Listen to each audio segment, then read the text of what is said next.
This video is to show people how to create a Google Classroom and how to have your students or whoever join your Google Classroom, as well as just a few of the very, very basic features of Google Classroom and a few things in the settings.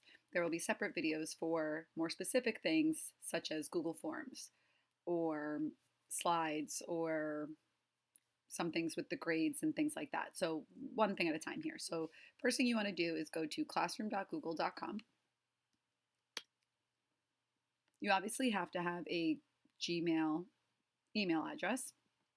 Now, I already made this one, so I'm going to pretend I'm making it right now. So you will go to this little plus sign right here where you would create or join a class. So when you have your students join, or if this is just for, your colleagues, or if this is for whatever reason you're creating a Google Classroom for, to stay organized with your friends for life. You just go to this little plus sign, you either join or create a class. So if I hit the plus sign and were to hit create class, I would go in here, and the class was called Teaching Remotely Support. So I would type that in, Teaching Remotely Support, and that's where it would come up. So exactly where it's written on this little icon up there, and we'll see it elsewhere when I get into the class section. I guess this is where I had typed beginner to advanced. Then subject, I think I just wrote all, and room, I think I maybe left blank, I'm not quite sure, but obviously if you have those details for your class, you fill those in as you see fit, and then you just hit create. Okay, so I'm not going to hit create right now because I already have created one, and that is right over here. So I have a bunch of things on here to help with anyone who might be teaching remotely and looking for some ideas or support and things like that. If you wanted to join this Google Classroom that I have right here, the code is right there. So you would go to the plus sign where you created a class, and you would go to join, and you would type in this code. If you wanted your students to do it, you would display this on the board for them, and by clicking on this little square looking zoom guy right over here, it just blows it up bigger. Oh yeah, that's where it says beginner to advanced. It blows it up bigger for your students so they can copy it off the board, off of a screen somewhere, or obviously you could just write it down. Okay, so anyone's welcome to join. I don't know if it's blocked off to only people from my school district, but the more the merrier. I don't mind. Now, if you type in here and share with your class on the stream, it'll only be on the stream. So personally, I never use my stream exclusively. I go to classwork because I can create things a little bit more specific. Just delete that. Sorry, my dog might be making some noise because he wants attention. So I would always post something here, and anything I post here, I can put underneath topics, which I'm going to kind of clean up and organize later. Maybe I'll alphabetize them. I'm just sort of throwing a bunch of things up here. And anything I post here, like I said, is going to pop up over here as well. And it's just going to be in the order, I'm really sorry about my dog, in the order that I posted it in. So if you wanted to create a fairly simple post, I tend to always use assignment, and your toy's right there. Put your toy. I tend to always create an assignment. I just think it's a little bit more practical. It's a little easier. There's no need to change up the stuff too much, especially if you're new to this, okay? Don't try to go crazy. The title and the instructions. So where do they go? Well, let me close this again. Record yourself, meetup, Google Form. Those are not the titles. The titles are this, okay? So I was teaching some of my colleagues how to take videos at home with their phone for a lesson, and I had suggested a cheap ring light and phone holder for them to do that. And the title, I already forgot what the word was because I got distracted with my dog. The title went here and the information went here. So that's what it would look like. And on the stream, this is through a special setting. I have done the same. The post is also here, and the title goes up here after the colon, cheap ring light and phone holder. And sure, no one turned it in, but there's nothing to turn in, okay? And here is blah, blah, blah, the information. I added a link. Sometimes here I added links to meetings. This is a video. These are some quizzes. That's a Google form attached. So you could attach all sorts of things. There's a Google Slides, and I'll make a video hopefully for all of these things. Another feature I wanted to point out, since the students do tend to use the stream quite a bit, since it opens by default to the stream, if you click on this little gear over here, it's going to bring you into the settings. And one of the settings I like to change is classwork on the stream.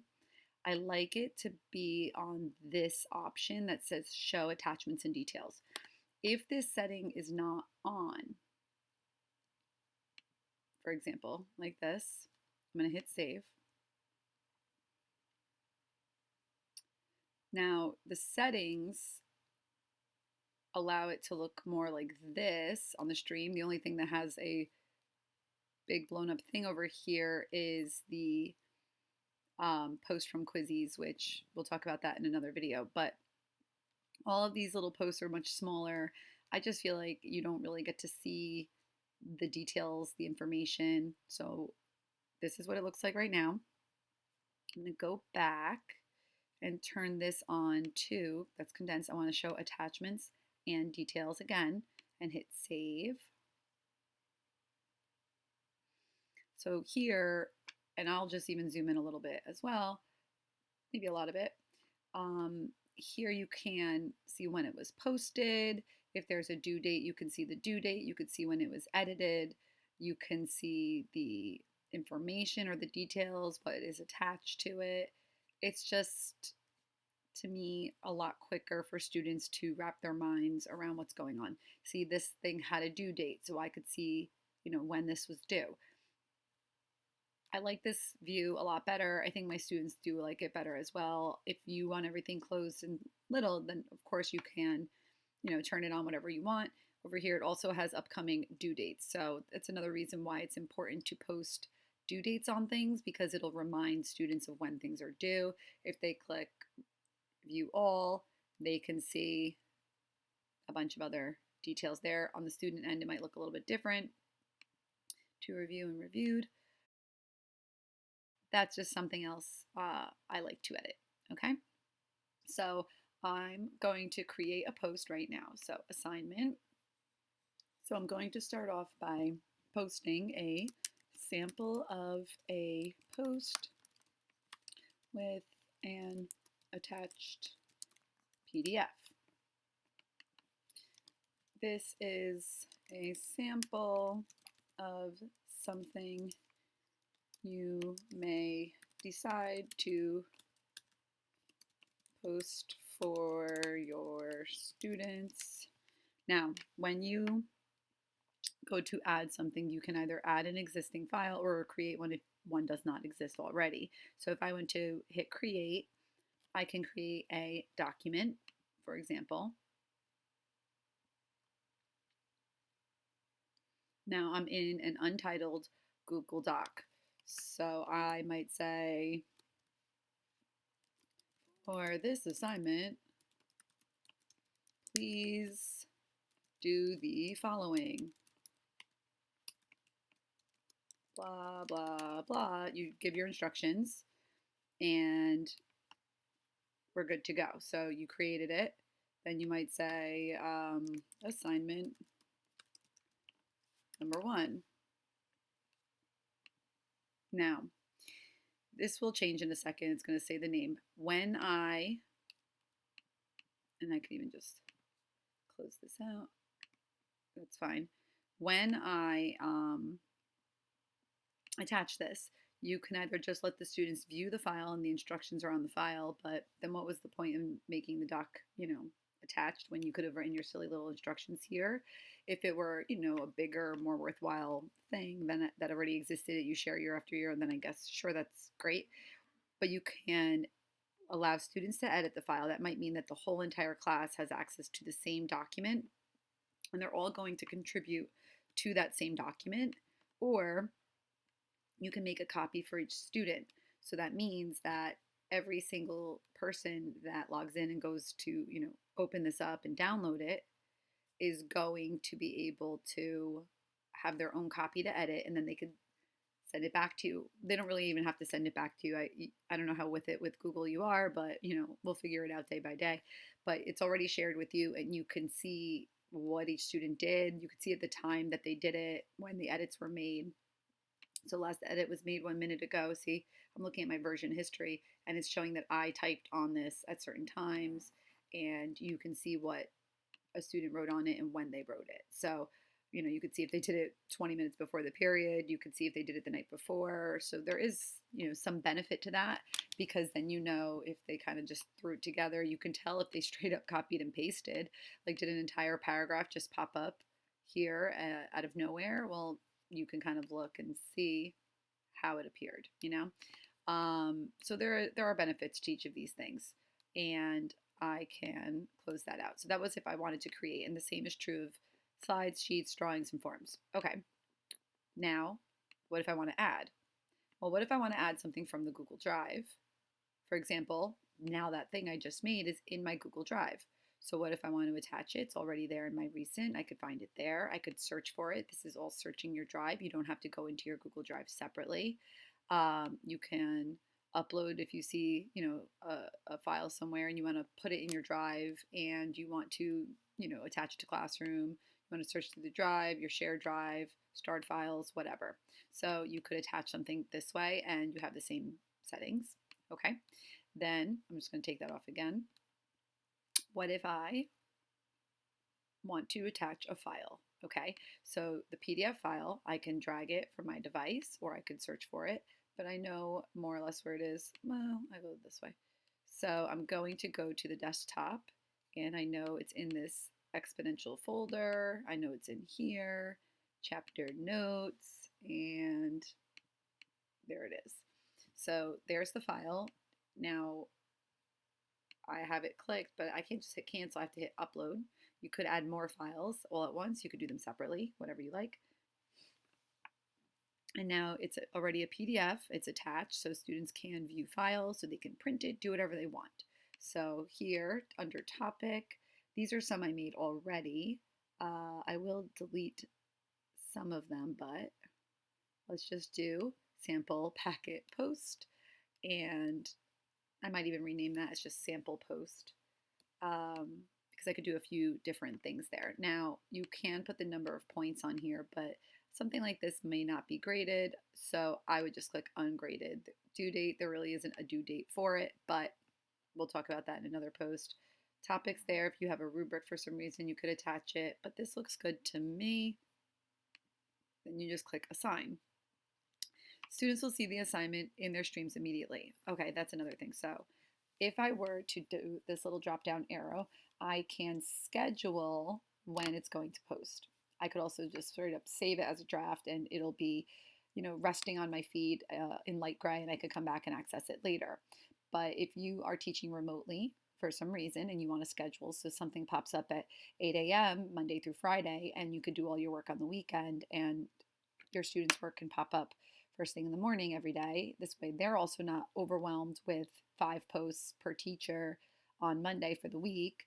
Then we can schedule the assignment. I can say, okay, this will pop up on March 16th, 2020 at 8 a.m.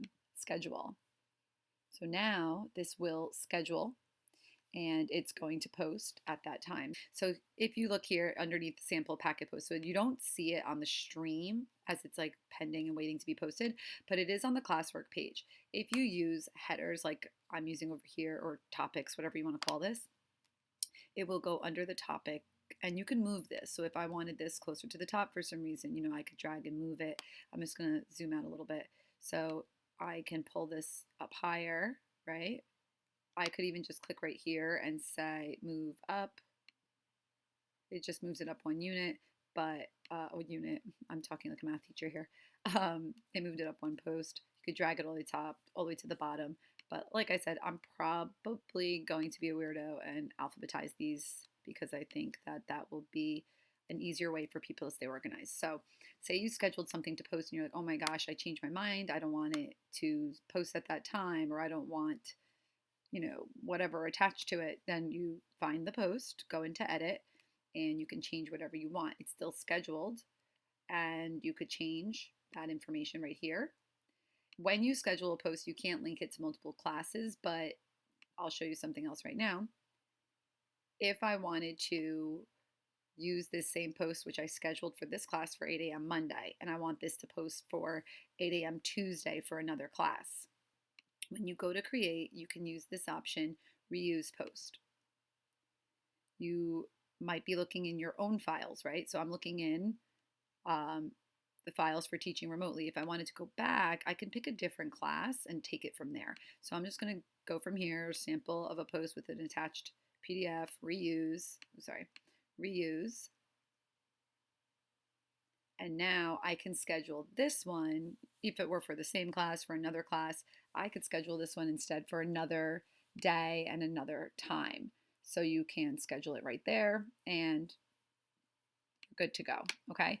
Otherwise, if it was just posting live right now, you can post it live right now for multiple classes. So right now I have it assigned to just this class over here.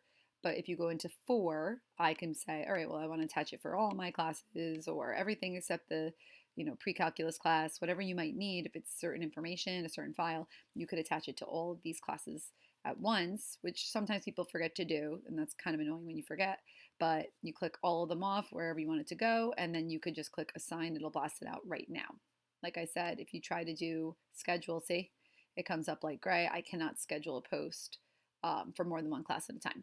Okay, so that's all for this video. I hope this was helpful for you. And I'm actually going to discard this one because I already have one scheduled and it'll pop up for you guys on Monday. You probably won't even be seeing this video until after that, but just so you know, that's what happened. Enjoy.